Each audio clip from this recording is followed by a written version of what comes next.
اعوذ باللہ من الشیطان الرجیم بسم اللہ الرحمن الرحیم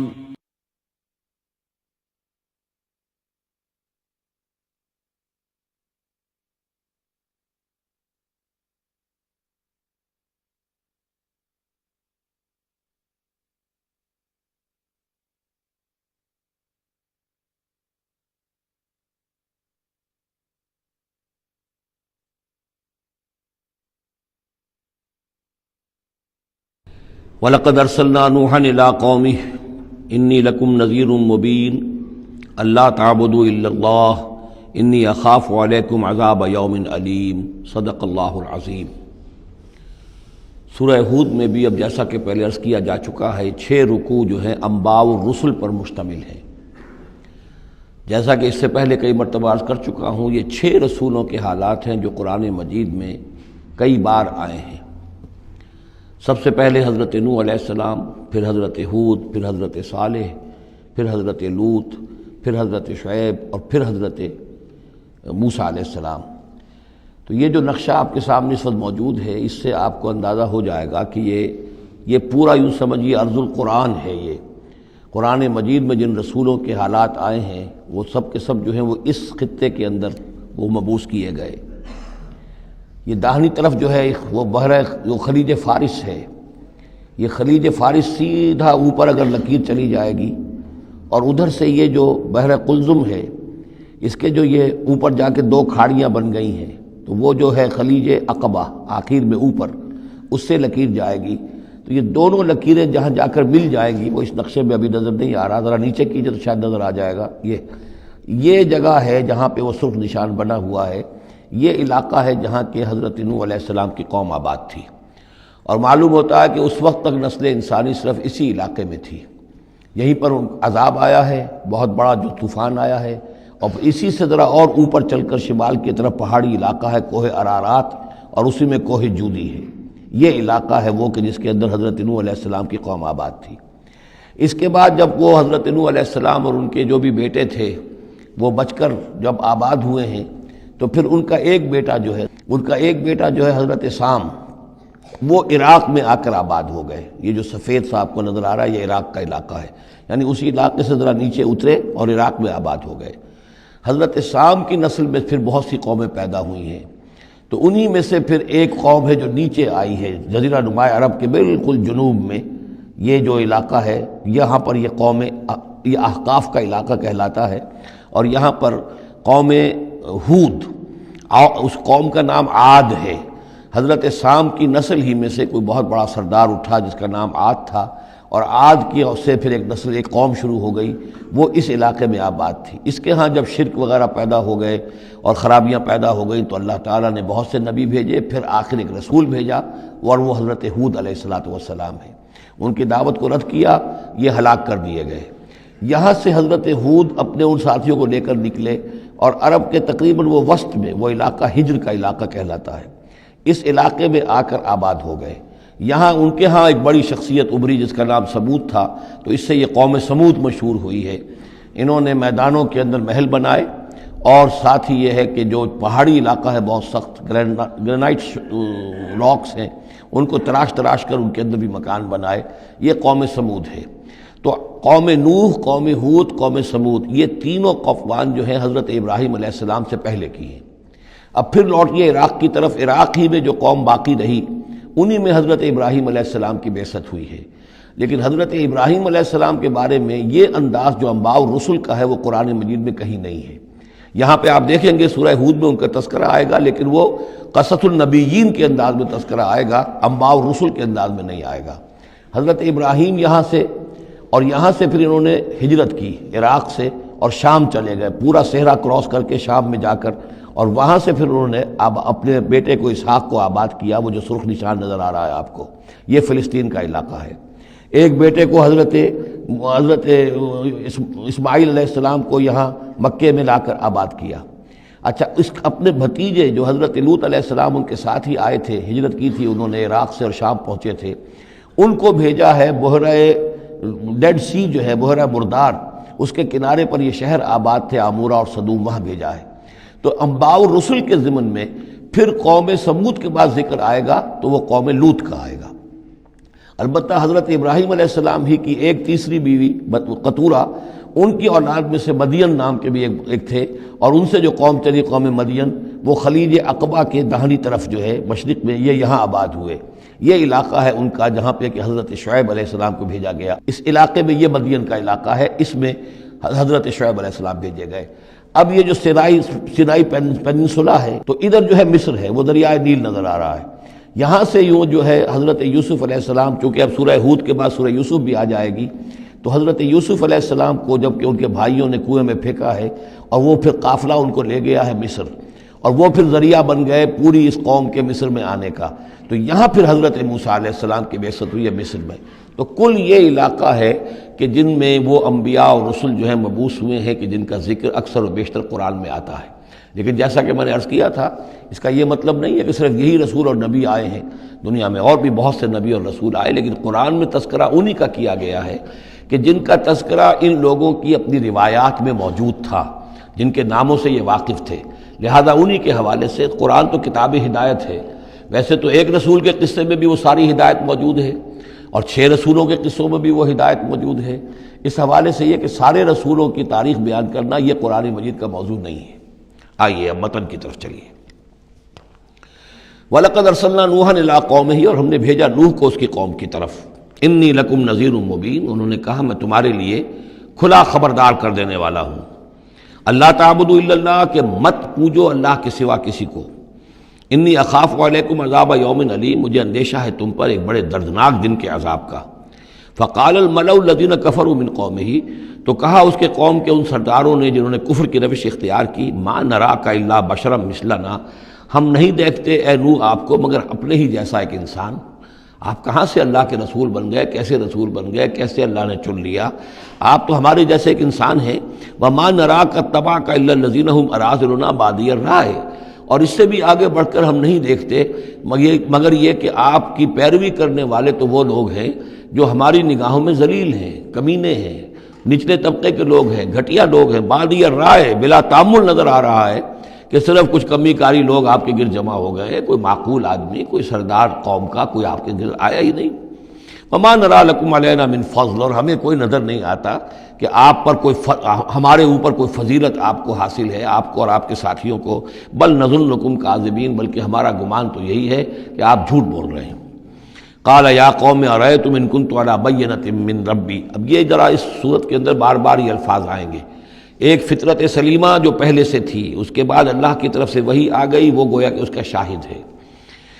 انہوں نے کہا اے میری قوم کے لوگوں ذرا غور کرو، اگر میں پہلے سے بھی اپنے رب کی طرف سے بینہ پر تھا، تم جانتے ہو میں نے زندگی تمہارے مابین گزاری تھی، تم بھی جانتے ہو کہ میں ایک شریف النفس انسان تھا، میرا کردار، میرا اخلاق تمہارے سامنے تھا، میں بینہ پر تھا، میری فطرت مس نہیں ہوئی تھی، سلیم تھی۔ وآتانی رحمۃ من عنده، پھر اللہ نے مجھے رحمت بھی عطا فرما دی اپنے پاس سے، یعنی جو وحی آئی ہے میرے پاس وہ اللہ تعالیٰ کی رحمت ہے۔ فعمیت علیکم، اور وہ چیز وہ ہے کہ جس کو تمہاری آنکھوں سے مخفی رکھا ہے۔ اب میں کیا کروں، فرشتہ میرے پاس تو آتا ہے، وہی میرے پاس آتی ہے، یہ چیز جو ہے میرے تو تجربے میں ہے، مائی پرسنل ایکسپیرینس، لیکن یہ کہ تم سے یہ چھپا کر رکھی گئی ہے۔ انلزمکموہا وانتم لہا کارہون، بہرحال ہم زبردستی چپکا نہیں سکتے اپنی یہ بات آپ لوگوں کو، اگر آپ کو پسند نہیں ہے، اگر بیزار ہیں تو یہ اختیار ہمارے پاس نہیں ہے کہ ہم زبردستی آپ کو ان باتوں کا قائل کر دیں اور یہ باتیں لازماً آپ پر تھوپ دیں۔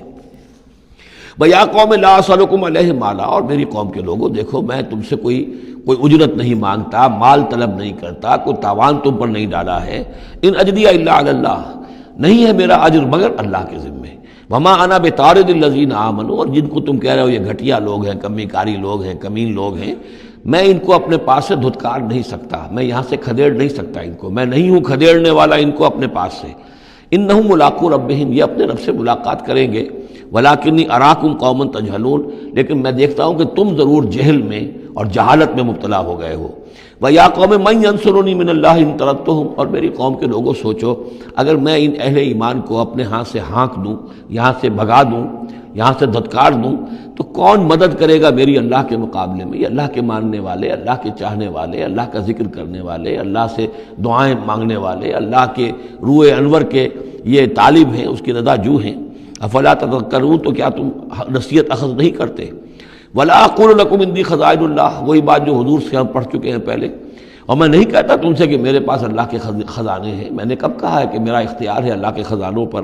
ولا اعلم الغیب، نہ میں غیب کا علم رکھتا ہوں، ولا اقول انی ملک، نہ میں یہ کہتا ہوں کہ میں کوئی فرشتہ ہوں، ولا اقول للذین تزدری اعینکم، اور نہ میں یہ کہتا ہوں ان لوگوں کے بارے میں جنہیں تمہاری آنکھیں حقیر دیکھ رہی ہیں، تم حقارت کے ساتھ دیکھ رہے ہو، لن یؤتیہم اللہ خیرا، میں تو نہیں کہہ سکتا کہ اللہ تعالیٰ انہیں کوئی خیر نہیں دے گا، کیا پتہ تم اندازہ بھی نہ کر سکو کیا مقامات بلند اللہ ان کو عطا کرے گا، جنت میں یہ کس طریقے سے اللہ تعالیٰ کے فراح و ریحان و جنت و نعیم سے جو ہے وہ مشرف ہوں گے۔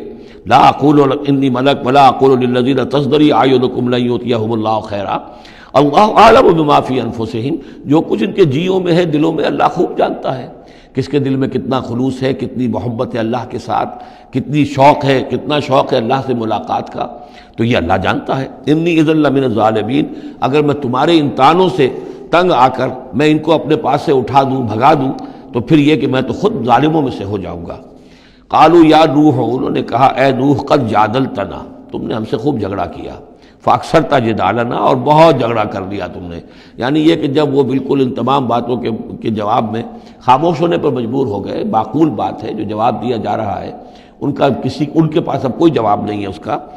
فاتنا بما تعدنا ان کنت من الصادقین، اب آخری بات وہی ضد اور ہٹ درمی کی، تو پھر لے آؤ جس چیز کی ہمیں دھمکی دے رہے ہو، اگر تم سچے ہو وہ عذاب لے آؤ۔ اب ہم جو ہے ہمارے کان پک گئے ہیں تمہارے یہ بات سنتے سنتے، اور تم سے یہ مذاکرہ اور مجادلہ اور مناظرہ جو ہے مزید ہم جاری نہیں رکھنا چاہتے۔ قال انما یاتیکم بہ اللہ ان شاء، انہوں نے فرمایا کہ وہ تو اللہ لے آئے گا وہ عذاب تمہارے اوپر اگر وہ چاہے گا، انما یاتیکم بہ اللہ، وہ لائے گا تمہارے اوپر اللہ انشاء اگر وہ چاہے گا، وما انتم بمعجزین، اور پھر تم اس کو تھکا نہیں سکو گے بھاگ کر، یعنی تم اسے ہرا نہیں سکو گے، تم اس سے بچ کر بھاگ نہیں سکو گے۔ ولا ينفعکم نصحی ان اردت ان انصح لکم، اور میری نصیحت، میرا خلوص، میری خیر خواہی تمہارے حق میں کچھ مفید نہیں ہو سکتی، خواہ میں کتنا ہی تمہارا ناصح ہوں، کتنا ہی تمہارے ساتھ مخلص ہوں، نصیحت کر رہا ہوں، خیر خواہ ہوں۔ ان کان اللہ یرید ان یغویکم، اگر اللہ ہی فیصلہ کر چکا ہو کہ وہ تمہاری گمراہی کے اوپر اس کی مہر ثبت ہو چکی ہو، اگر اللہ تعالیٰ فیصلہ کر چکا ہے تو میری یہ سارا اخلاص اور خلوص اور دعوت اور نصیحت اور خیر خواہی اس کا کوئی نتیجہ نہیں نکلے گا۔ هو ربکم، وہ تمہارا رب ہے، وإلیہ ترجعون، اور اسی کی طرف تم لوٹا دیے جاؤ گے۔ ام یقولون افتراہ، کیا یہ کہتے ہیں کہ یہ اے محمد صلی اللہ علیہ وسلم آپ نے اس کو گھڑ لیا ہے؟ قل ان افتریتہ فعلی اجرامی، اب یہاں درمیان میں حضرت نوح علیہ السلام کی بات چل رہی ہے اور آگے بھی چلے گی، لیکن درمیان میں ایک جملہ معترضہ ہے۔ یہ ساری باتیں اے نبی جو آپ کو ہم وحی کے ذریعے سے بتا رہے ہیں، یہ ساری جو گفت و شنید ہوئی تھی حضرت نوح علیہ السلام کے اور ان کی قوم کے درمیان، آپ کو کیسے معلوم ہوئی؟ آپ نے گھڑ لی ہے؟ آپ کو کوئی فکشن ہے، کوئی سٹوری ہے، کیا ہے؟ نہیں، یہ تو اللہ تعالیٰ کی طرف سے ہے۔ قل ان افتریتہ، کہہ دیجئے اگر میں نے یہ گھڑی ہوئی ہوں یہ چیزیں، فعلی اجرامی، تو پھر یہ میرا جرم ہوگا، اس کا وبال مجھ پر آئے گا۔ وانا بریء مما تجرمون، ورنہ پھر یہ ہے کہ جو جرم تم کر رہے ہو، جھٹلا رہے ہو، تو میں اس سے بری ہوں۔ وأوحی الی نوح، اور وحی کر دیا گیا نوح کی جانب، انہ لن یؤمن من قومک الا من قد آمن، اب کوئی اور شخص ایمان نہیں لائے گا تمہاری قوم میں سے سوائے ان کے جو ایمان لا چکے ہیں۔ فلا تبتئس بما كانوا يفعلون، سو اب جو کچھ وہ کر رہے ہیں آپ اس پر افسوس نہ کریں اور غمگین نہ ہوں۔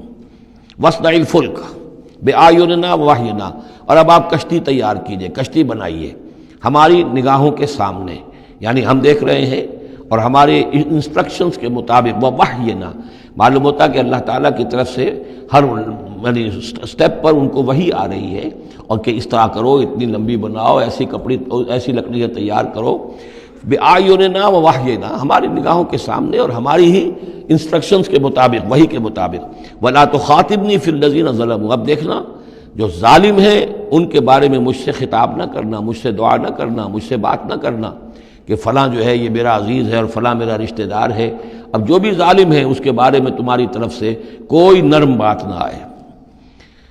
انہم مغرقون، اب یہ سب کے سب غرق کیے جائیں گے۔ وَيَصْنَعُ الْفُلْكَ، اب وہ نقشہ دیکھیے آپ چشم تصور سے، خشکی پر بیٹھے ہوئے ہیں اور حضرت نوح علیہ السلام آس پاس سمندر کہیں ہے ہی نہیں اور وہ کشتی بنا رہے ہیں۔ وَيَصْنَعُ الْفُلْكَ، اور وہ بنا رہے کشتی۔ وَكُلَّمَا مَرَّ عَلَيْهِ مَلَأٌ مِّن قَوْمِهِ سَخِرُوا مِنْهُ، جب بھی ان کی قوم کے سردار ان کے پاس سے گزرتے تھے وہ مذاق اڑاتے تھے کہ معلوم ہوتا اب تک تو ہم سمجھتے تھے کہ بہرحال یہ کچھ شاید بات بنا رہا ہے، جھوٹ بول رہا ہے، کیا کر رہا ہے، اب تو معلوم ہوتا بالکل ہی مت ماری گئی، اب کوئی جو ہے ہوش ٹھکانے نہیں رہے یہ، تو وہ ہنستے تھے۔ سخروا منہ قال ان تسخروا منا فإنا نسخر منکم کما تسخرون، حضرت نوح فرماتے تھے کہ تم اگر ہم سے اب اس تمسخر کر رہے ہو، مذاق اڑا رہے ہو، تو وہ وقت قریب آنے والا ہے کہ ہم تمہارا مذاق اڑائیں گے جیسے کہ تم مذاق اڑا رہے ہو ہمارا۔ فسوف تعلمون من یاتیہ عذاب یخزیہ، تو تم عنقریب جان لو گے کہ کون ہے وہ جن پر کہ عذاب آتا ہے جو ان کو رسوا کر دے گا، ویحل علیہ عذاب مقیم، اور اس پر اترے گا وہ عذاب کے جو قائم رہنے والا ہے اور دائمی ہے۔ حتیٰ اذا جاء امرنا وفارت تنور، یہاں تک کہ جب ہمارا حکم آ گیا اور جوش مارا تنور نے۔ اب یہ جو ہے جہاں تک اس کا یعنی جیوگرافیکل یا جیولوجیکل جو بھی اس کا پس منظر ہے، اس کے ضمن میں ایچ جی ویلز نے جو بات کہی ہے وہ میں آپ کو بتا دینا چاہتا ہوں۔ اس کا کہنا یہ ہے کہ میڈیٹرینین کا جو اس کی سطح وہ بہت بلند تھی، اور ساحل کے ساتھ ساتھ جو ہے اس کے جو مشرقی ساحل ہے اس کا جو شام کا اور فلسطین کا، تو یہاں پر جو ہے وہ اونچے پہاڑ تھے۔ جیسے کراچی کے بارے میں بھی کہا جاتا ہے کہ کراچی کے بعض علاقے جو ہیں وہ سطح سمندر سے نیچے ہیں، لیکن ساحل کے ساتھ ساتھ اونچا علاقہ ایسا ہے کہ جو سمندر کو روکے ہوئے۔ اگر کسی جگہ پر ایسا ہو تو اگر کہیں کوئی ایک سوراخ بھی ہو جائے تو یہ ایسا ہی ہے جیسے کسی بڑے بند میں سوراخ ہو جائے۔ اگر خدا نہ خواستہ کہیں تربیلا ڈیم میں یا کہیں کوئی اور اس طریقے کی بات ہو جائے تو پھر جو تباہی آئے گی اس کا آپ اندازہ کر لیجئے۔ تو ان کا کہنا یہ ہے کہ وہ سیلاب جو آیا ہے تو میڈیٹرینین میں وہ جو اس کا ساحلی علاقہ تھا اس میں سے کہیں وہ راستہ نکلا ہے پانی کا، اور پھر سمندر آیا ہے، اور وہ سمندر جو ہے پورے مڈل ایسٹ کے علاقے کے اوپر جو ہے اس کے اوپر وہ پانی سمندر کی شکل بن گیا ہے۔ یہ ہے ان کی تعویل، اس لیے کہ تاریخی طور پر اور طبقات الارض کا جو علم ہے وہ بتاتا ہے کہ اس پورے علاقے میں ایک بہت بڑے وسیع پیمانے پر فلڈ کے آثار موجود ہیں۔ وہ آثار جو ہیں وہ ایسے ہیں کہ اس پورے علاقے کے اندر وہ فلڈ آیا تھا، اور اس کی یہ توجیہ ہے جو وہ لوگ کرتے ہیں۔ بہرحال اس میں تین چیزیں ہوئی ہیں، ایک تو یہ کہ کسی ایک جگہ سے کوئی تنور ہو سکتا ہے کہ کوئی سوراخ جو ہے، جیسے کہ آپ کو معلوم ہے بڑے بڑے جو بند ہیں ان میں بعض اوقات صرف جو چوہوں کے بل ہوتے ہیں ان کی وجہ سے سوراخ ہو جاتے ہیں۔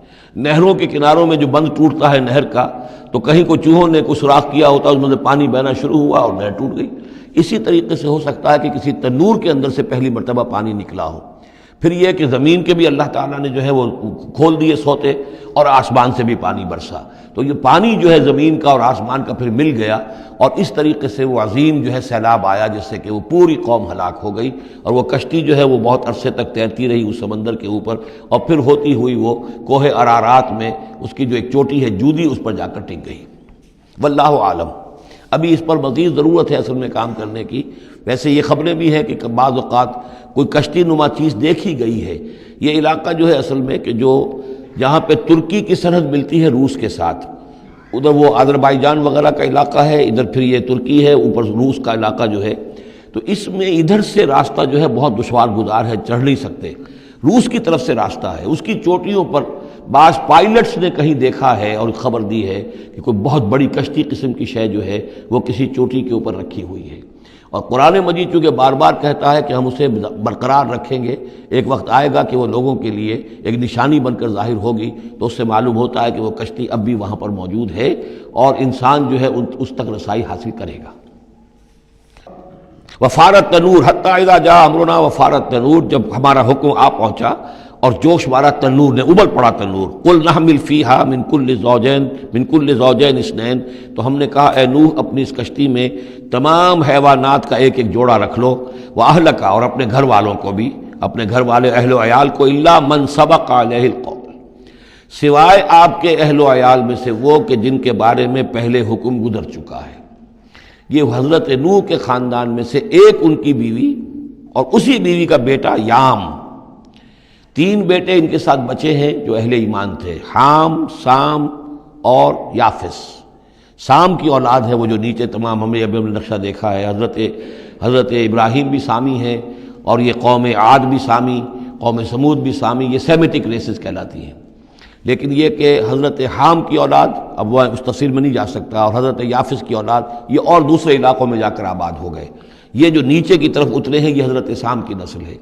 چوتھا بیٹا ان کا تھا یام، یا اس کا ایک خطاب اور بھی تھا کنعان، اور اس کی جو ماں تھی، تو یہ مشرک تھے اور یہ اہل ایمان کے ساتھ شریک نہیں تھے، لہذا یہ کشتی میں شامل نہیں ہوئے۔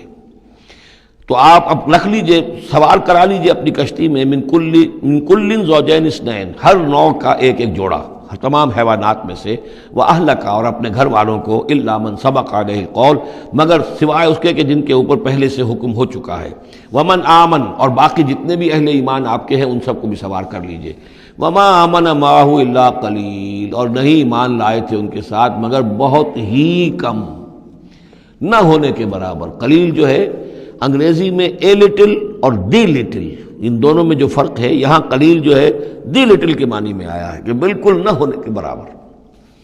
وَقَالَ ارْكَبُوا فِيهَا بِسْمِ اللَّهِ مَجْرَاهَا وَمُرْسَاهَا، اور حضرت نوح نے فرمایا اب سوار ہو جاؤ اس میں، اللہ کے نام کے ساتھ ہی ہے اس کا چلنا بھی اور اس کا لنگر انداز ہونا بھی، اللہ ہی اس کو چلائے گا بھی جب تک یہ پانی میں تیرتی رہے گی، اور اللہ ہی کے حکم سے یہ لنگر انداز ہوگی جہاں بھی اللہ کی مشیت ہوگی کہ یہ لنگر انداز ہو جائے۔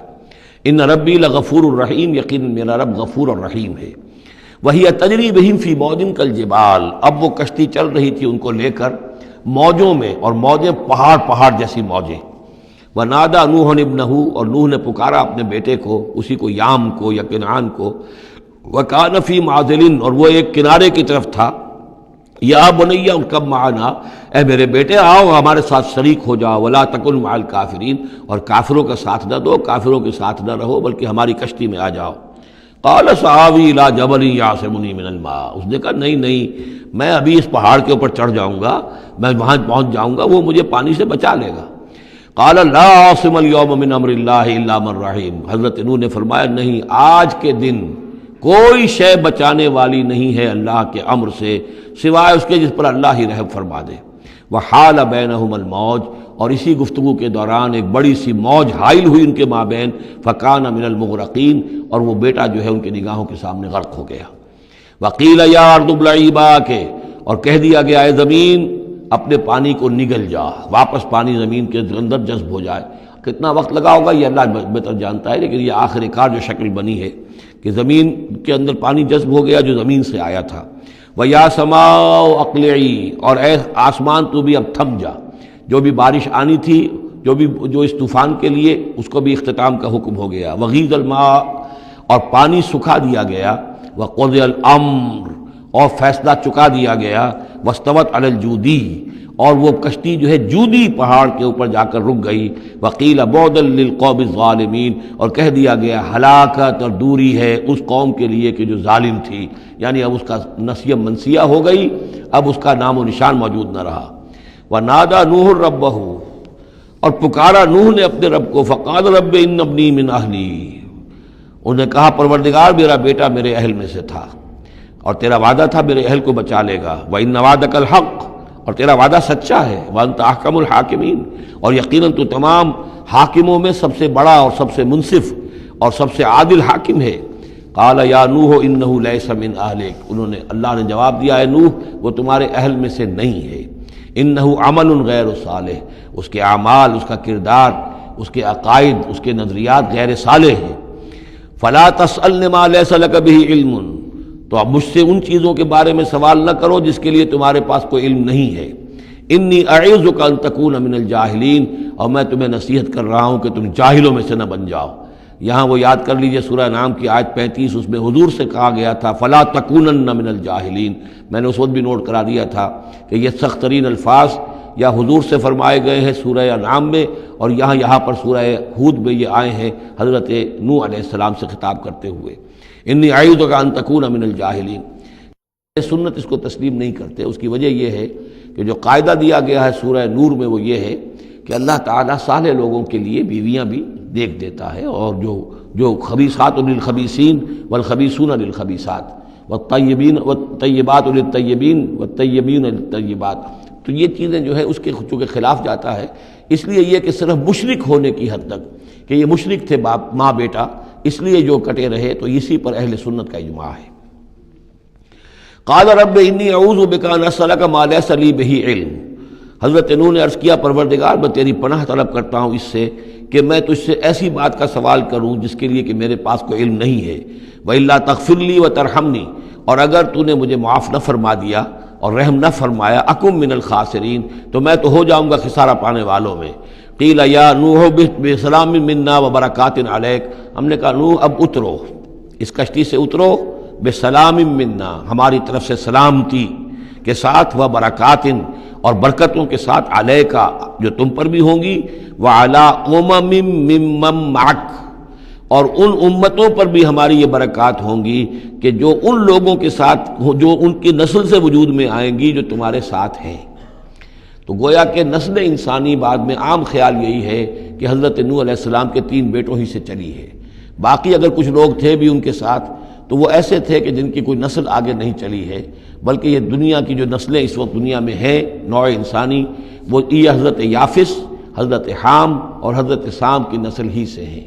یہ خیال ہے، واللہ عالم، یقین کے ساتھ نہیں کہا جا سکتا، ویسے میرا اپنا رجحان بھی اسی طرف ہے۔ حضرت یافس کی اولاد جو ہے وہ یہ جو پہاڑی علاقہ ہے، جیسا کہ ابھی آپ نے نقشے میں دیکھا تھا، اس سے اوپر جو ہے یہ سینٹرل ایشیا کے پہاڑ ہیں، اس پہاڑ کو کراس کیا انہوں نے، اور وہ جو پھر میدانی علاقہ ہے روس کا، اور اس کی طرف سے ہوتے ہوتے وہ سیرائے گوبی سے ہوتے ہوئے چین کا، تو حضرت یافس کی اولاد ادھر پھیل گئی ہے، یورپ سے لے کر اور چائنا تک، یہ سب یافس کی نسل ہے۔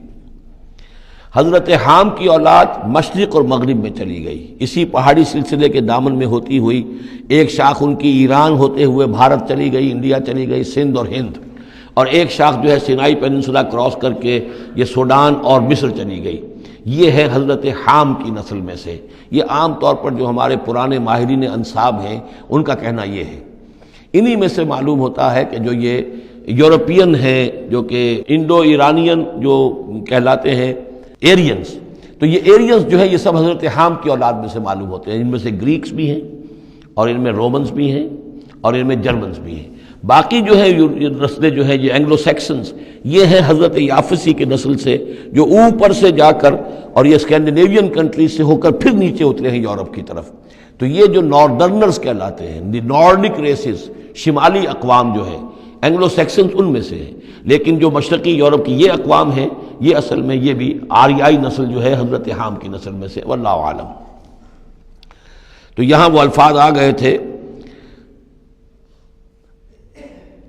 قال یا نوح اہبط بسلام منا وبرکات علیک وعلی امم ممن معک، ان امتوں اور قوموں پر بھی سلامتی اور برکات جو ان میں سے ہوں گی جو تمہارے ساتھ ہیں، تمہارے ساتھ جو اس کشتی میں سوار ہیں۔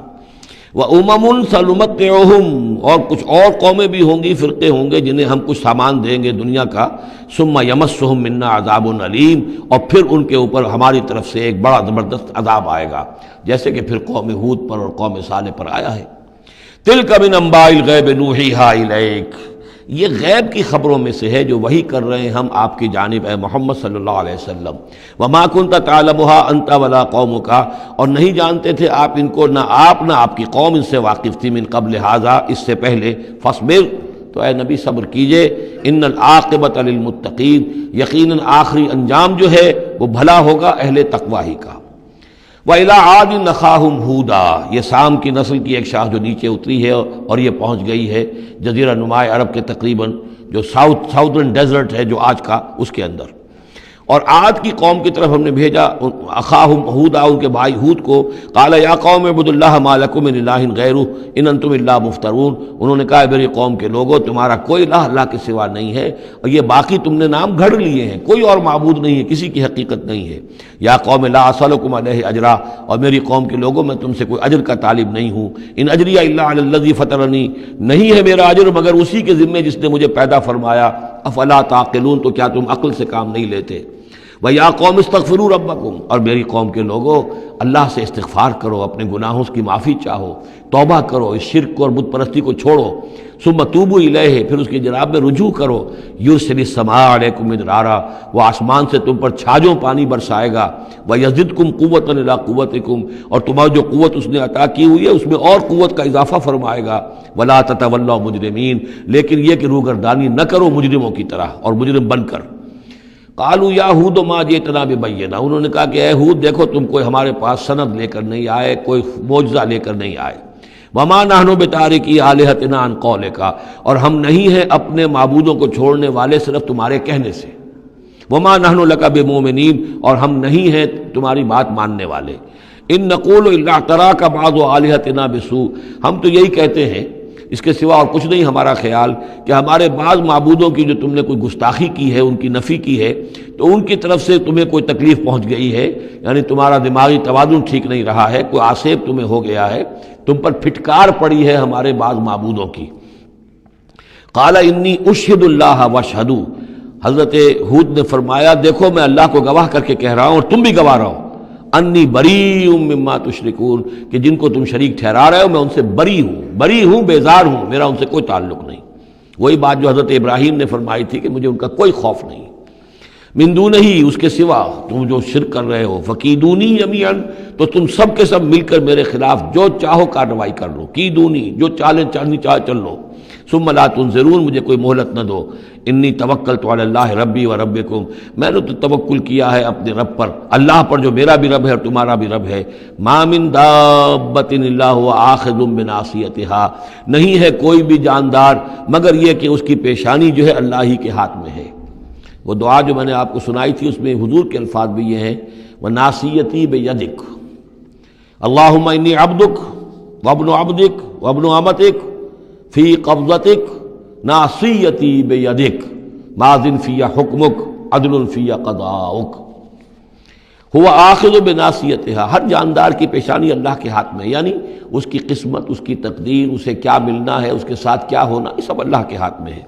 ان ربی علی صراط مستقیم، یقیناً میرا رب تو سیدھی راہ پر ملے گا، سیدھی توحید کی راہ پر جاؤ گے تو رب کے قریب پہنچو گے۔ میرا رب جو ہے وہ عدل و انصاف کے راستے سے اور صراط مستقیم ہی سے اس تک رسائی حاصل ہو سکتی ہے۔ فَإِن تَوَلَّوْا فَقَدْ أَبْلَغْتُكُم مَّا أُرْسِلْتُ بِهِ إِلَيْكُمْ، پھر اگر تم پیٹھ موڑ لو، منہ پھیرو، انکار کرو، تو میں نے پہنچا دیا ہے تمہیں وہ پیغام جو مجھے دے کر بھیجا گیا تھا، مَا أُرْسِلْتُ بِهِ إِلَيْكُمْ۔ وَيَسْتَخْلِفُ رَبِّي قَوْمًا غَيْرَكُمْ، پھر میرا رب جو ہے تمہیں تباہ کرے گا، ختم کرے گا اور تمہاری جگہ کسی اور قوم کو لے آئے گا۔ وَلَا تَضُرُّونَهُ شَيْئًا، اور تم اس کا کچھ بگاڑ نہیں سکو گے۔ إِنَّ رَبِّي عَلَىٰ كُلِّ شَيْءٍ حَفِيظٌ، یقیناً میرا رب جو ہے ہر چیز کا نگہبان ہے۔ وَلَمَّا جَاءَ أَمْرُنَا، جب ہمارا حکم آ گیا، عذاب کا فیصلہ، نجینا ہودا والذین آمنوا معہ، ہم نے نجات دے دی، بچا لیا ہود کو اور ان کو جو اس کے ساتھ ایمان لائے تھے، برحمت منا، اپنی رحمت سے، ونجیناہم من عذاب غلیظ، اور ہم نے انہیں بچا لیا ایک بہت ہی گاڑھے اور بھاری عذاب سے۔ وتلک عاد جحدوا بآیات ربہم، یہ تھے عاد، یہ تھی قوم، بڑی زبردست قوم، انہوں نے انکار کیا اپنے رب کی آیات کا، وعصوا رسولہ، اور انہوں نے نافرمانی کی اپنے رسولوں کی۔ یہ رسولوں سے مراد کیا ہے؟ اصل میں انبیاء تو آتے رہتے ہیں، آخر میں پھر رسول آتا ہے، چھوٹے چھوٹے، جس طریقے سے کہ اللہ تعالیٰ کی طرف سے سمجھانے کے لیے ان کے معلمین کی حیثیت سے، تو وہاں پہ ان کو بھی رسول کہہ دیا گیا۔ جیسا کہ میں نے کہا تھا قرآن مجید میں یہ الفاظ ایک دوسرے کی جگہ آ جاتے ہیں۔ وَاتَّبَعُوا أَمْرَ كُلِّ جَبَّارٍ عَنِيدٍ، انہوں نے رسولوں کی تو نافرمانی کی اور پیروی کی ان کے حکم کی جو سرکش تھے اور مخالف تھے۔ وَأُتْبِعُوا فِي هَذِهِ الدُّنْيَا لَعْنَةً، اور ان کے پیچھے لگا دی گئی اس دنیا میں بھی لعنت، وَيَوْمَ الْقِيَامَةِ، اور قیامت کے دن کے لیے بھی۔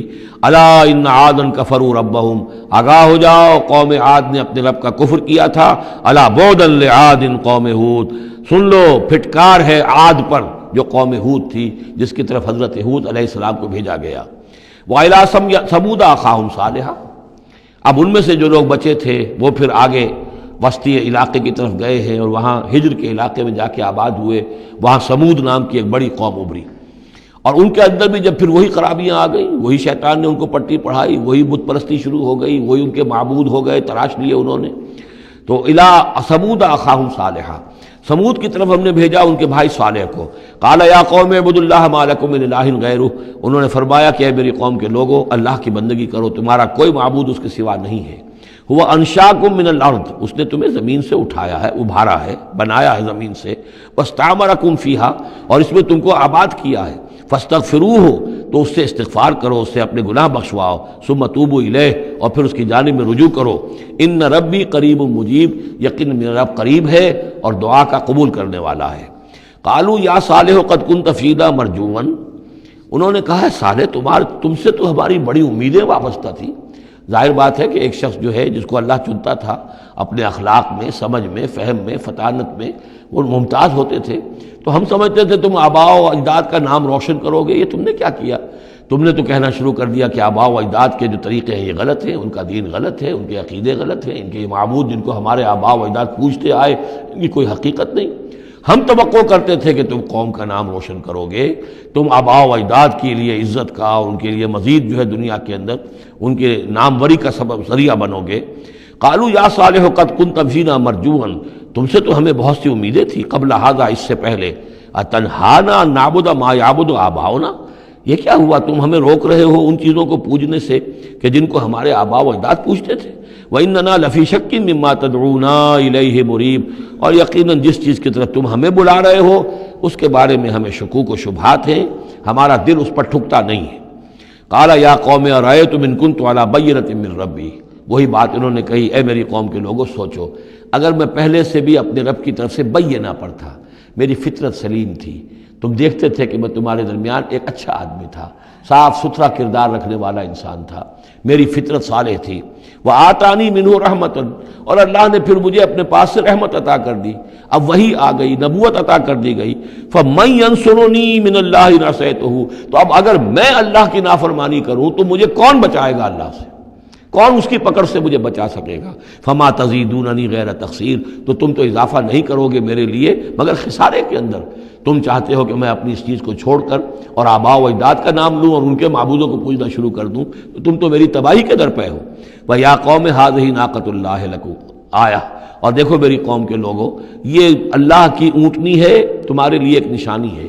فَذَرُوهَا تَأْكُلْ فِي أَرْضِ اللَّهِ، اسے چھوڑے رکھو، یہ چرتی رہے اللہ کی زمین میں، جہاں چاہے جہاں سے چاہے کھائے۔ وَلَا تَمَسُّوهَا بِسُوءٍ، اور دیکھنا کسی برے ارادے سے اس کو ہاتھ نہ لگانا۔ فَيَأْخُذَكُمْ عَذَابٌ قَرِيبٌ، تو پھر تمہیں آ پکڑے گا وہ عذاب کہ جو اب دور نہیں ہے، قریب ہی ہے۔ فَعَقَرُوهَا، تو انہوں نے اس کی کونچیں کاٹ ڈالی، اس کو ہلاک کر دیا۔ فَقَالَ تَمَتَّعُوا فِي دَارِكُمْ ثَلَاثَةَ أَيَّامٍ، حضرت صالح نے فرمایا کہ اچھا ٹھیک ہے، اب تم اپنے گھروں کے اندر جو بھی کھانا پینا ہے، رچنا بسنا ہے، تین دن تک رہ لو اور بس لو۔ ذَلِكَ وَعْدٌ غَيْرُ مَكْذُوبٍ، یہ وہ وعدہ ہے کہ جو جھوٹا ثابت نہیں ہوگا۔ فَلَمَّا جَاءَ أَمْرُنَا، تو جب ہمارا وہ فیصلہ آ گیا، ہماری بات آ گئی، ہمارا حکم پہنچ گیا، نجینا صالحا والذین آمنوا معہ، ہم نے نجات دی صالح کو بھی اور ان لوگوں کو جو ان کے ساتھ ایمان لائے تھے، برحمت منا، اپنی خاص رحمت سے، ومن خزی یومئذ، اور اس دن کی رسوائی سے اللہ ہم نے انہیں بچا لیا۔ ان ربک هو القوی العزیز، یقیناً آپ کا پروردگار زور والا ہے، زبردست ہے۔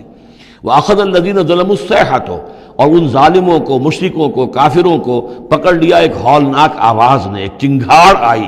فَأَصْبَحُوا فِي دِيَارِهِمْ جَاثِمِينَ، تو وہ اپنے گھروں کے اندر اوندھے پڑے رہ گئے۔ كَأَن لَّمْ يَغْنَوْا فِيهَا، ایسے ہو گئے جیسے کبھی یہاں آباد تھے ہی نہیں، کبھی یہاں کوئی رہتا تھا ہی نہیں۔ أَلَا إِنَّ ثَمُودَ كَفَرُوا رَبَّهُمْ، آگاہ ہو جاؤ، سمود نے اپنے رب کا کفر کیا۔ الا بعدا لثمود، آگاہ ہو جاؤ، پھٹکار ہے سمود پر۔ وَلَقَدْ جَاءَتْ رُسُلُنَا بِإِبْرَاهِيمَ بِالْبُشْرَىٰ، اب یہاں حضرت ابراہیم کا ذکر آ رہا ہے۔ میں نے کہا تھا کہ 3 رسول پری ابراہمک، نوح، ہود، صالح، 3 رسول کو ہم کہہ سکتے ہیں پوسٹ ابراہمک، اگرچہ ان میں سے ایک جو ہیں وہ ہم عصر ہیں۔ حضرت لوط حضرت ابراہیم علیہ السلام ہی کے بھتیجے ہیں، انہی پر ایمان لائے تھے، ان کے ساتھ ہی انہوں نے ہجرت کی تھی۔ پھر ان کے بعد شعیب، وہ بھی حضرت ابراہیم کی نسل سے ہیں۔ پھر جو بھی بنی اسرائیل تھے ان میں موسیٰ بھیجے گئے، وہ بھی حضرت ابراہیم کی نسل سے ہیں۔ آخری رسول محمد صلی اللہ علیہ وسلم وہ بھی ابراہیم کی نسل سے ہیں۔ لیکن یہ کہ ان میں سے 3 کا ذکر کرنے کے بعد اب ابراہیم کا ذکر ہو رہا ہے یہاں سورہ انعام میں۔ وہاں جو پہلا جوڑا تھا حضرت ابراہیم کا ذکر جو ہے وہ اس انباء الرسل میں سے بالکل نکال کر لے گئے تھے، اور وہ قصص النبیین کے انداز میں سورہ انعام میں آ گیا تھا۔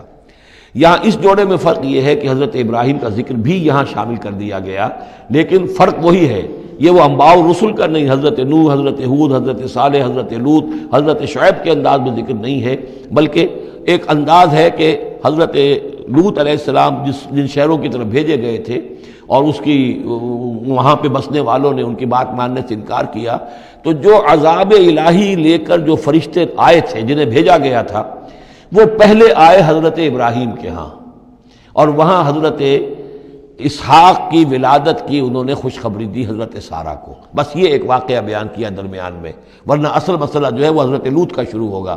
انباء الرسل کے اعتبار سے جو معاملہ ہے وہ حضرت لوط کا واقعہ ہے. وَلَقَدْ جَاءَتْ رُسُلُنَا إِبْرَاهِيمَ بِالْبُشْرَىٰ، اور ہمارے فرشتادے، ہمارے ایلچی فرشتے ہمارے بھیجے ہوئے آئے ابراہیم کے پاس بشارت دینے کے لیے.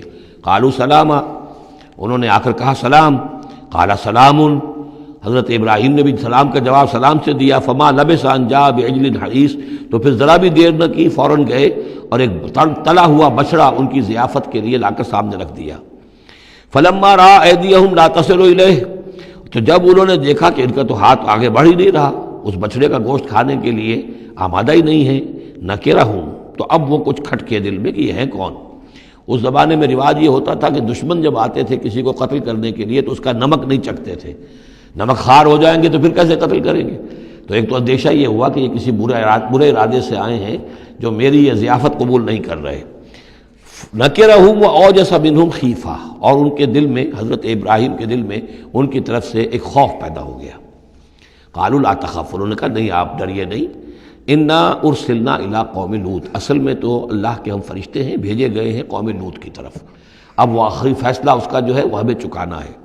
وامرأتہ قائمۃ فضحکت، ادھر کہیں حضرت سارہ بھی پیچھے کہیں کھڑی ہوئی ہوں گی پردے کے پیچھے، وہ اس پر ہنس پڑی. مطلب یہ کہ حضرت ابراہیم کی جو حالت انہوں نے دیکھی کہ میرا شوہر خوفزدہ ہو گیا تھا، تو اس کے اوپر کچھ ان کا معاملہ ہوا. فضحکت، وہ ہنسی.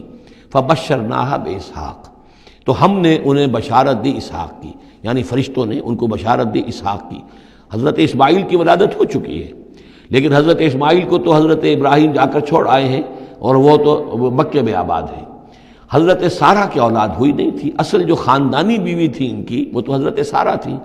حضرت ہاجرہ جو ہیں وہ تو بادشاہ مصر نے ان کی خدمت میں ان کو پیش کیا تھا، اسی لیے ان کو لونڈی بھی کہہ دیتے ہیں. یہ حالانکہ وہ شہزادی تھی، وہ بادشاہ کے ہاں شاہی خاندان کی خاتون تھی ہاجرہ سلام علیہا. لیکن یہ کہ یہ یہودی کہتے ہیں کہ وہ تو لونڈی تھی، کنیز تھی. تو چونکہ اولاد نہیں ہوئی تھی حضرت سارہ کے ہاں، تو حضرت سارہ ہی نے کہہ کر پھر حضرت ابراہیم سے کہا تھا کہ آپ تعلق قائم کریں ہاجرہ سے، شاید اللہ تعالیٰ آپ کو ہاجرہ سے اولاد دے دے. لیکن جب وہ اولاد ہو گئی حضرت اسماعیل، تو پھر وہ جو عورت کی ایک فطرت ہے اور مزاج ہے، تو ان کے لیے کھلنے لگی یہ بات کہ مجھے اللہ نے اولاد نہیں دی. اب ظاہر بات ہے کہ حضرت ابراہیم کی توجہ زیادہ ہو گئی ہوگی حضرت ہاجرہ کی طرف، اپنے بیٹے کی طرف. تو پھر وہ ذریعہ بن گیا کہ انہوں نے کہا کہ انہیں چھوڑ کر آؤ، اور اللہ کے حکم سے حضرت ابراہیم نے حضرت ہاجرہ کو اور حضرت اسماعیل کو وہاں بیت اللہ کے پاس، یا بیت اللہ جہاں بعد میں تعمیر ہونا تھا اس کی صرف بنیادیں اس وقت تھیں لیکن کوئی نشان اور نہیں تھا، وہاں چھوڑ دیا. اب یہاں جو ہے اولاد ہو رہی ہے، ان کی بشارت دی جا رہی ہے. تو حضرت اسحاق چھوٹے ہیں حضرت اسماعیل سے. فضحکت فبشرناہا باسحاق ومن وراء اسحاق یعقوب، اور یہ بھی کہا کہ پھر اسحاق کے بعد اسحاق کے ہاں ایک بیٹا ہوگا یعقوب، وہ بہت ہی ہمارے ہاں اس کا درجہ بہت بلند ہوگا. یعنی بیٹے کی بشارت، پھر پوتے کی بشارت. قالت یا ویلتا آلد وانا عجوز وہذا بالی شیخا، انہوں نے کہا ہائے میری خرابی، کیا اب میں جنوں گی جبکہ میں ہو چکی ہوں نہایت بوڑھی، اور میرا یہ شیخ جو ہے، میرا یہ جو شوہر ہے یہ بھی شیخ ہے، یہ بھی ضعیف ہے، بوڑھا ہو چکا ہے. ان ھذا لشیء عجیب، یہ تو بڑی عجیب بات جو آپ بتا رہے ہیں، یہ خوشخبری مجھے دے رہے ہیں اس بڑھاپے کی عمر میں کہ میرے ہاں بیٹا ہوگا. قالوا اتعجبین من امر اللہ، ان فرشتوں نے کہا کہ کیا آپ تعجب کرتی ہیں اللہ کے معاملے میں؟ اللہ کا فیصلہ ہے، اللہ جیسے چاہے پیدا کرے. ہم اللہ کی طرف سے خوشخبری دے رہے ہیں، اپنی طرف سے نہیں دے رہے. رحمت اللہ وبرکاتہ علیکم اہل البیت، اے نبی کے گھر والوں تم پر اللہ کی رحمت ہو، اس کی برکتیں ہوں. اب یہاں اہل البیت کو سمجھ لیجئے کس کے لیے ہے؟ حضرت سارہ کے لیے. اہل بیت رسول ازواج مطہرات ہیں، ان کی ایکسٹینشن ہے جو حضور نے کہا ہے اللہم ہؤلاء اہل بیتی، اے اللہ یہ بھی میرے اہل بیت ہیں. حضرت فاطمہ، حضرت علی، حضرت حسن، حضرت حسین، وہ بھی اہل بیت میں یہ ایکسٹینشن ہے. اہل بیت اصلاً نبی کی بیوی، یہاں پر کس کے لیے آ رہا؟ حضرت سارہ کے لیے. گھر والے، ہم کہتے بھی ہیں گھر والے، گھر والے کون ہوتے ہیں؟ گھر والی تو بیوی ہوتی ہے. قالوا اتعجبین من امر اللہ رحمت اللہ وبرکاتہ علیکم اہل البیت انہ حمید مجید، یقیناً اللہ حمید ہے اور مجید ہے، بہت بزرگ ہے، بڑائیوں والا ہے، اور اپنی ذات میں ستودہ صفات ہے. فلما ذهب عن ابراہیم الروع، جب ابراہیم کا خوف جاتا رہا، وجاءت البشریٰ، اور یہ بشارت پہنچ گئی، ان کے لیے خوشی کی بات تھی کہ اب سارا کے ہاں بھی اللہ تعالیٰ بیٹا عطا کرے گا۔ یجادلنا فی قوم لوط، اب اس نے جھگڑنا شروع کر دیا ہم سے قوم لوط کے بارے میں۔ یہ مجادلہ جو ہے یہ تورات میں بڑی تفصیل سے آیا ہے کہ دیکھو تم جو جا رہے ہو، اگر اس شہر کے اندر، ان بستیوں کے اندر 50 آدمی بھی راست باز ہوں گے تو کیا کرو گے؟ کیا پھر بھی ہلاک کر دو گے؟ فرشتوں نے کہا نہیں، اگر 50 آدمی وہاں ہوئے، اگر راست باز ہوئے تو ہم ہلاک نہیں کریں گے۔ اچھا دیکھو، میری کوئی حیثیت نہیں ہے، میں بہت ناچیز ہوں، لیکن میں پھر جرأت کرتا ہوں، میں اللہ سے عرض کرتا ہوں کہ اچھا ہو سکتا ہے 40 ہوں وہاں پر، تو پھر اچھا 40 بھی ہوئے تو پھر ہم ان کو بھی پھر چھوڑ دیں گے، بستیوں کے اوپر عذاب نہیں آئے گا۔ ہوتے ہوتے 5 پہ آ گئے، جس پہ کہ آخر میں کہا گیا کہ اے ابراہیم چھوڑو اب اس بات کو، اب یہ تیرے رب کا فیصلہ آ چکا۔ وہاں ایک بھی نہیں ہے، تم 5 کی بات کر رہے ہو۔ وہاں تو سوائے حضرت لوط علیہ السلام کے خود اور ان کی 2 بیٹیوں کے اور کوئی بھی نہیں تھا کہ جو ان شہروں میں سے بچا ہو۔ تو یجادلنا فی قوم لوط، اب وہ قوم لوط کے بارے میں ہم سے جھگڑنے لگے، یعنی چونکہ وہ حلیم الطبع تھے، طبیعت میں نرمی تھی، وہی جو حضور کی طبیعت میں بھی تھی، حضرت ابوبکر کی طبیعت میں بھی تھی، اس وجہ سے انہوں نے کہا کہ عذاب سے بچنے کی کوئی شکل ہو سکے۔ ان ابراہیم لحلیم اواہ منیب، 3 الفاظ جمع کر دیے گئے۔ یقیناً ابراہیم بہت ہی حلیم بھی تھا، بہت ہی نرم دل تھا، اور بہت ہی اللہ کی جناب میں رجوع کرنے والا تھا۔ یا ابراہیم عارض عن ھذا، تو اب کہا گیا ان سے کہ ابراہیم اب چھوڑیے، اب اس بات سے آپ ذرا قطع تعلق کیجئے۔ انہ قد جاء امر ربک، یہ تو اب آپ کے رب کا فیصلہ آ چکا ہے۔ وانہم آتیہم عذاب غیر مردود، اب ان پر وہ عذاب آ کر ہی رہے گا جسے لوٹایا نہیں جا سکے گا۔ ولما جاءت رسلنا لوطا سیء بہم ضاق بہم ذرعا، تو جب آئے ہمارے یہ فرشتادے بھیجے ہوئے، ہمارے یہ پیغامبر، یہ فرشتے لوط کے پاس، سیء بہم، کہ وہاں پر یہ بھیجے گئے تھے بہت خوبصورت لڑکوں کی شکل میں، اور ان کے ہاں جو تھا معاملہ، آپ کو معلوم ہے کہ جو عبرت پرستی ان کے ہاں تھی اور جو سوڈمی تھی، تو یہ لڑکے خوبصورت آ گئے تو اس قوم کے لیے، تو ان کے لیے جشن ہو گیا کہ ہمارے لیے شکار آ گئے ہیں بہت اچھے، لوط کے ہاں بڑے عمدہ شکار پہنچے ہیں، لہذا وہ سب غول کے غول اب آ رہے ہیں، حضرت لوط علیہ السلام کے گھر پر چڑھائی کر رہے ہیں۔ تو جب ہمارے یہ فرشتادہ، ہمارے یہ جو نوجوان لڑکوں کی شکل میں جن کو بھیجا گیا تھا فرشتوں کو، وہ جب پہنچے حضرت لوط کے پاس، سیء بہم، وہ ان کو دیکھ کر بہت غمگین ہوا کہ یہ بڑا میرے لیے، وضاق بہم ذرعا، ان کا دل بڑا تنگ ہوا، وقال ھذا یوم عصیب، اور انہوں نے کہا یہ تو میرے لیے بڑا سختی کا دن آ گیا ہے، میرے پاس اتنی طاقت نہیں ہے کہ میں ان بدبختوں کا مقابلہ کر سکوں، اپنے ان مہمانوں کو ان کی دستبرد سے میں بچا سکوں۔ اور وہ لوگ جو ہیں جانتے تھے جس قسم کی خبیث ان کی تباہی ہو چکی تھی کہ وہ کسی اپیل اور کسی دلیل سے باز آنے والے نہیں ہیں، تو اس سے ان کے دل کے اندر جو ہے وہ ایک عجیب کیفیت پیدا ہوئی۔ سیء بہم وضاق بہم ذرعا وقال ھذا یوم عصیب وجاءہ قومہ یہرعون الیہ، اور اب آئی اس کی قوم اس کے پاس والہانہ دوڑتی ہوئی، بڑے خوشی سے ناچتے ہوئے آ رہے ہیں کہ آج تو ہمارے لیے جو ہے وہ بہت ہی عمدہ شکار پہنچ گیا ہے۔ وَمِن قَبْلُ كَانُوا يَعْمَلُونَ السَّيِّئَاتِ، اور وہ پہلے ہی سے ان گندے کاموں کے اندر ملوث تھے۔ قَالَ يَا قَوْمِ هَؤُلَاءِ بَنَاتِي هُنَّ أَطْهَرُ لَكُمْ، حضرت لوط نے فرمایا کہ دیکھو میری قوم کے لوگوں، میری بیٹیاں موجود ہیں، وہ تمہارے لیے بہت پاکیزہ ہیں۔ اس کے 2 معنی کیے گئے، ایک تو یہ کہ بیٹیوں سے مراد ہے کہ جو تمہاری بیویاں ہیں وہ میری بیٹیوں کے مانند ہیں۔ نبی جو ہوتا ہے وہ گویا کہ قوم کے لیے والد کی جگہ ہے، جیسے کہ قرآن مجید میں وَأَزْوَاجُهُ أُمَّهَاتُهُمْ، حضور کی تمام ازواج جو ہیں وہ پوری امت کے لیے ماؤں کے درجے میں ہیں، تو گویا کہ یہ میری بیٹیاں ہیں، اللہ نے تمہارے لیے ان کو پیدا کیا ہے، تمہارے لیے جوڑا بنایا ہے، وہ پاک جو ہے تمہارے لیے راستہ اپنی شہوت کی کے تقاضے کو پورا کرنے کے لیے صحیح راستہ اس کو چھوڑ کر، اور یہ بھی ہو سکتا ہے کہ انہوں نے اپنی بیٹیوں ہی کو پیش کیا ہو کہ تمہیں اگر کرنا ہی ہے تو نکاح کر لو، میں اپنی بیٹیاں تمہیں نکاح میں دینے کو تیار ہوں، لیکن میرے جو یہ مہمان ہیں ان کے بارے میں مجھے رسوا نہ کرو۔ قال یا قوم هؤلاء بناتی هن اطہر لکم فاتقوا اللہ ولا تخزون فی ضیفی، تو اللہ کا خوف کرو اور دیکھو مجھے میرے مہمانوں کے معاملے میں رسوا مت کرو۔ الیس منکم رجل رشید، کیا تم میں کوئی ایک آدمی بھی شریف اور کوئی ایک آدمی بھی نیک چلن نہیں رہا؟ یعنی کوئی تو تم میں سے ایسا نکل آتا جو میرا ساتھ دیتا، جو میری ہاں میں ہاں ملاتا، تم میں تو معلوم ہوتا ہے کہ کوئی ایک شخص بھی شریف النفس باقی نہیں رہا۔ قالوا لقد علمت ما لنا فی بناتک من حق، انہوں نے کہا کہ اے لوط تمہیں خوب معلوم ہے تمہاری بیٹیوں پر ہمارا کوئی حق نہیں ہے۔ اس سے معلوم ہوتا ہے وہ دوسری ہی بات ہی زیادہ راجح ہے۔ وَإِنَّكَ لَتَعْلَمُ مَا نُرِيدُ، اور تم خوب جانتے ہو جو ہم چاہتے ہیں، یعنی باتیں مت بناؤ، ہماری توجہ جو ہے ادھر ادھر لے جانے کی کوشش نہ کرو، تم جانتے ہو ہم جو چاہتے ہیں، جس کے لیے ہم حاضر ہوئے ہیں، جس کے لیے ہم پہنچے ہیں۔ قَالَ لَوْ أَنَّ لِي بِكُمْ قُوَّةً، انہوں نے کہا کاش کہ میرے پاس تمہارے مقابلے کے لیے کوئی طاقت ہوتی، او آوی الی رکن شدید، یا میں کوئی قلعہ ایسا ہوتا جس میں مضبوط میں جا کر پناہ لے لیتا اور تم سے اپنے آپ کو اور اپنے مہمانوں کو بچا لیتا۔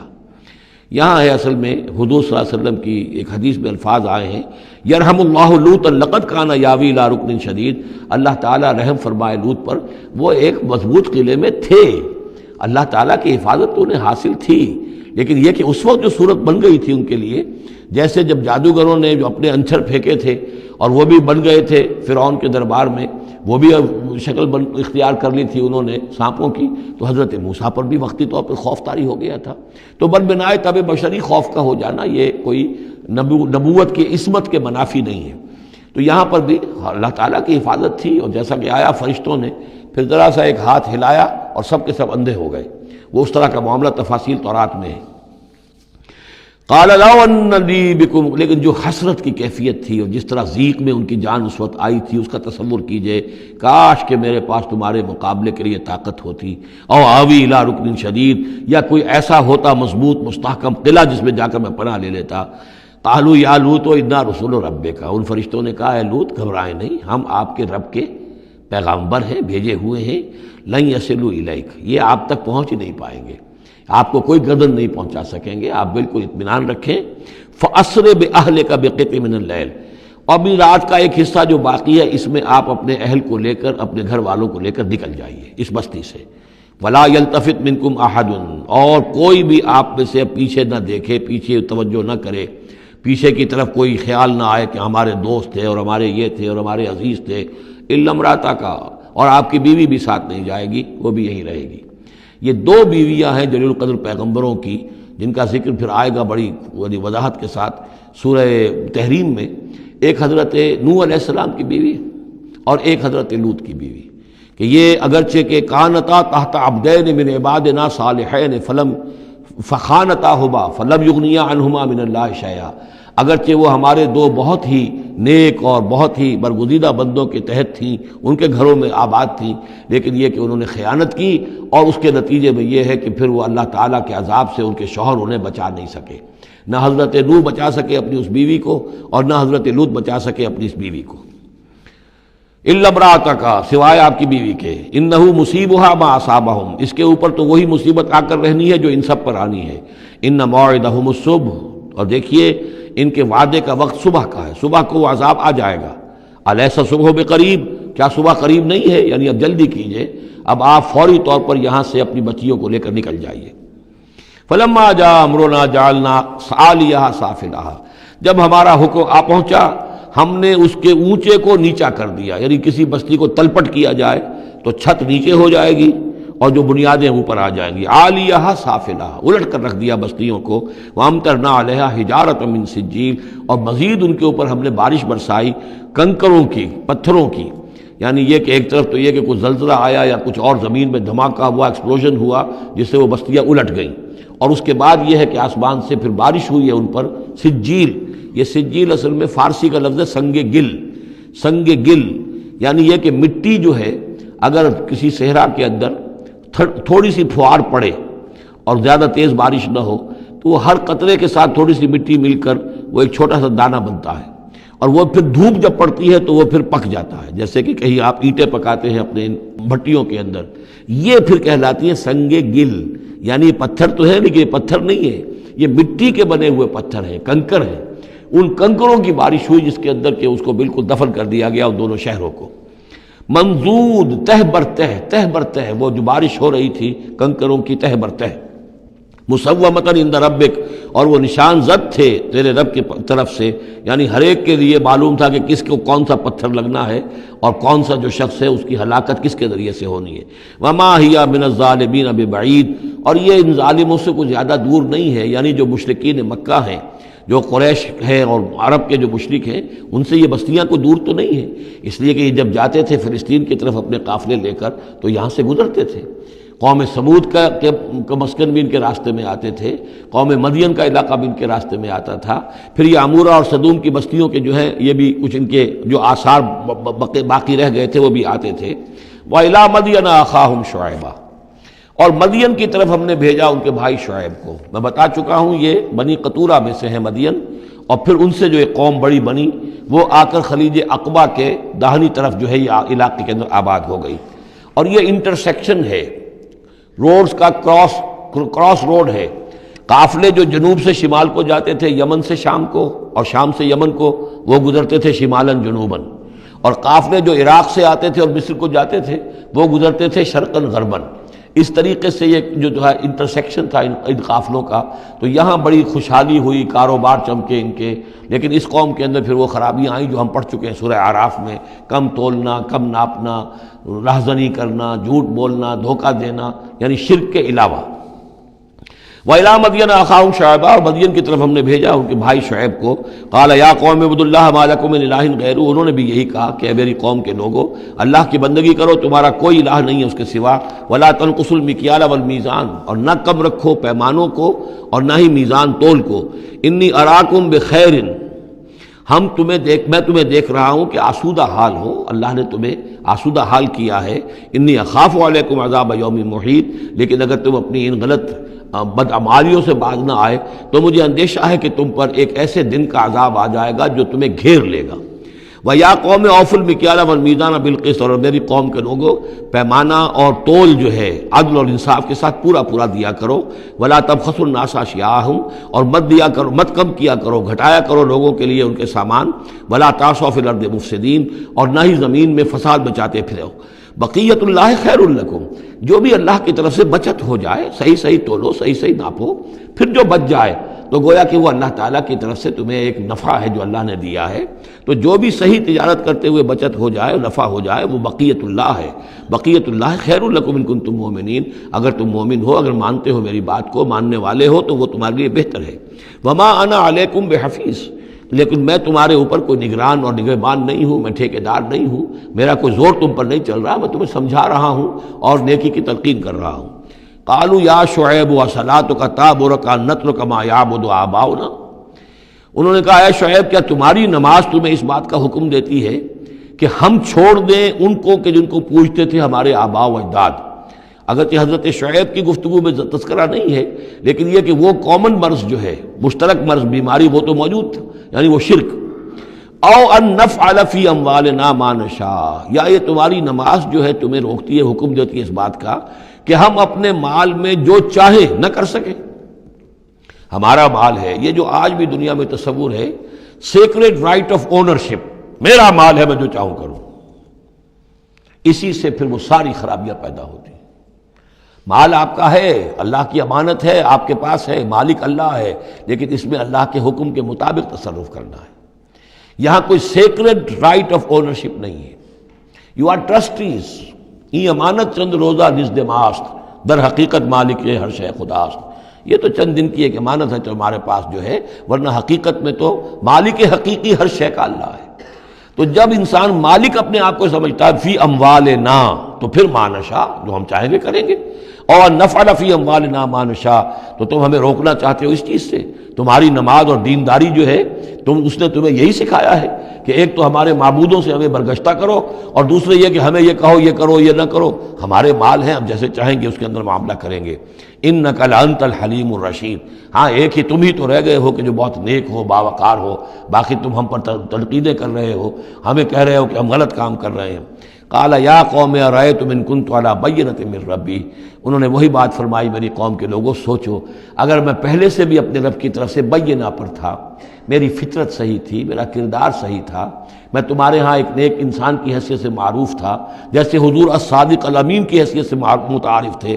وَرَزَقَنِي مِنْهُ رِزْقًا حَسَنًا، اور اللہ تعالیٰ نے اور اپنے پاس سے مجھے اچھا رزق دیا ہے، وحی آئی ہے، نبوت مجھے مل گئی ہے۔ وَمَا أُرِيدُ أَنْ أُخَالِفَكُمْ إِلَىٰ مَا أَنْهَاكُمْ عَنْهُ، اور میں یہ ہرگز نہیں چاہتا کہ جس چیز سے تمہیں میں روک رہا ہوں، تمہیں اس سے روک کر میں خود وہی کام کرنے لگوں۔ ان اريد الا الاصلاح میں نہیں چاہتا سوائے اصلاح کے مستطاعت ہو، جتنا بھی میرے امکان میں ہو۔